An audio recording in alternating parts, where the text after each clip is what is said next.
worldwide with some news from the world of boxing. So y'all know what time it is. You ain't in a rush to get concussed. Now, y'all, it's an interesting development. And karma is a funny thing. You don't play around with it. Put bad things out there that might come back around to bite you, right? Now, we had the big fight over the weekend, Cinco de Mayo weekend. Canelo Alvarez schooled Cesar Chavez Jr., right? Now, when you talk to some of the people that were in the stands or some of the people in the boxing community or boxers themselves, that fight was boring, right? That fight was boring.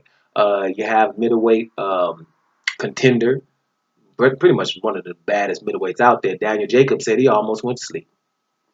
Triple G, Gennady Golovkin, said it was boring, right? So what happens is a masterful performance from Canelo Alvarez, right? I'm pretty sure it wasn't his fault. He was doing what he was doing. His skill set was on display. Chavez Jr. couldn't let his hands go. So it's a boring fight now. So what we're going to do is, now that you guys have put the narrative out there that every fight that's not a knockout is boring, this is what you're going to get. This is what the consumer is going to think, and it's going to come back to haunt you. It's not going to always be the other guy who doesn't knock some people out. It started with Mayweather a little bit, and now it's just going on. This is the narrative, right? All of the fighters now. Your boy Canelo, he looked good as far as I'm concerned. Did all he can do. He didn't knock the guy out, but he schooled him and won every round, just like Joseph Parker did, right? Winning every round. That's not good enough anymore, right? Because that's the narrative that certain people put out there, and now it's going to come back and bite you, especially when you're asking people to pay for certain fights, right? So my point is, let's get back to boxing.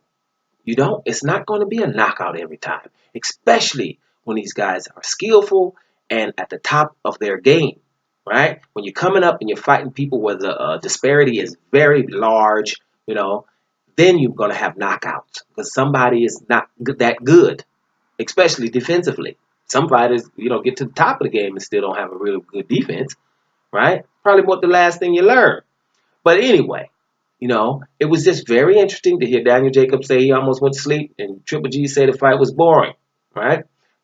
This is what's been going on. And I encourage the fighters to stop this narrative because you're going to be in a fight and you're not going to knock them out. And you don't want the consumer to think that it was boring because these fights are not really boring, especially if you're watching them live because of you don't know what's going to happen. When watching a fight, you're thinking, oh, well, Chavez Jr., he's just holding up. He's holding up, and he's going to do something at the end. Didn't happen. But I still enjoyed the fight. It was all right. It wasn't one of the best fights. We're not going to go that far.